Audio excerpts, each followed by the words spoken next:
On I-77 from Charlotte to Mooresville is certainly controversial, and so is House Speaker Tom Tillis' support of those toll lanes. NBC Charlotte I-Team reporter Stuart Watson reveals that some big donors to Tillis' Senate campaign stand to make millions of dollars if those toll lanes go through. Full disclosure, the tip for this report came from what's called opposition research. Here, opposition research just means Democratic Party supporters who want to make problems for Tillis. So you have every right to take this story with a grain of salt. I certainly did at first, but we dug into it, documented the facts, which raised questions about Tillis' ties to these toll lanes. Toll lanes on I-77. 77 northbound, seen backups. The DOT says they're coming, but many voters don't like it.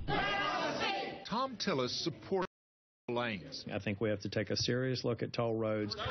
But the NBC Charlotte I-Team has found a group of big-time Tillis campaign contributors stand to make millions from your tax dollars tied to the toll lane. It all starts with a prime piece of Cornelius real estate called Augusta Lee. Before the Great Recession, developers dreamed of turning this old farm into something like Birkdale Village, a $500 complex with shopping and condos.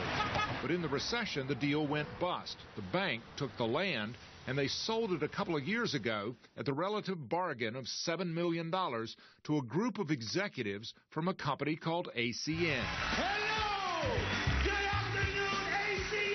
ACN is a multi-level marketer like Amway, only based in Concord.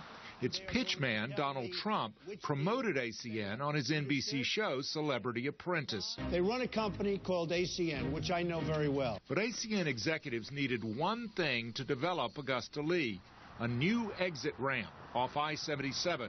With an exit, insiders say their land more than doubles in value, and they stand to make millions. There are already exits 25 and 28, but Augusta Lee needs a new exit 27.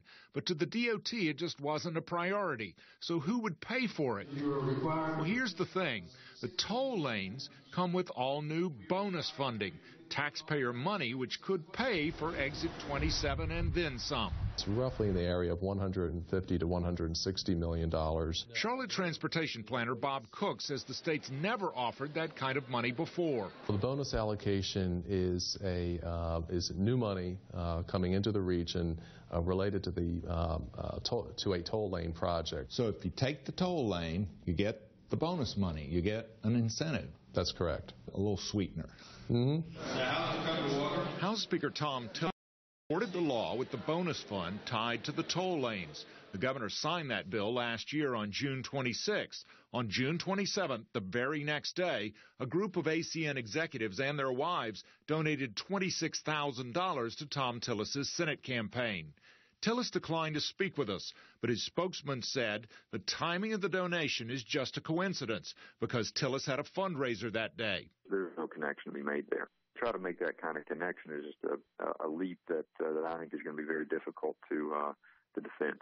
Then on September 13th, State Commerce Secretary Sharon Decker toured Augusta Lee. Cornelius leaders wanted her help for Exit 27. I wanted her to come touch, taste, feel, see, and smell our properties. And Decker told them there was hope.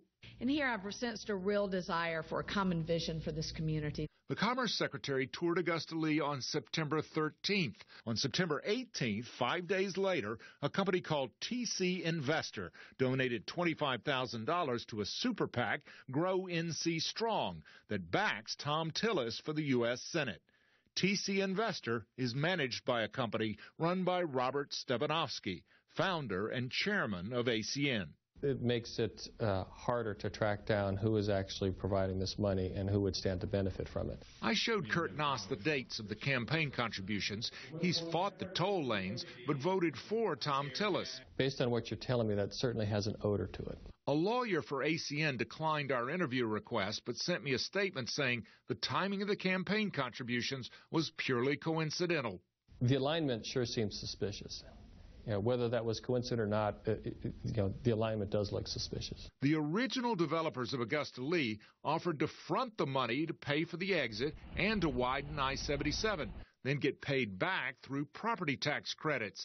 But now, with bonus money from the taxpayers, Augusta Lee landowners from ACN wouldn't have to pay the upfront costs for the exit. It's obviously a lot cheaper maybe to make a campaign contribution of $25,000 and get the taxpayer to foot the bill for this via toll lanes and some pork barrel legislation. ACN founder and chairman Robert Stevanowski lives in a $5 million mansion on Lake Norman in Tillis' district. When asked about Augusta Lee, Stevanowski told Business Today NC, real estate's not a bad thing, as long as you can be patient.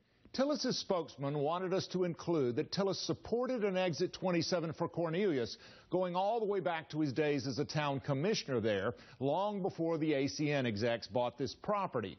And he says campaign contributions are, of course, perfectly legal, a part of the process. ACN executives have donated to Democrats as well, like Attorney General Roy Cooper, although not as much. It's up to you as a voter what you make of all this in Decision 2014.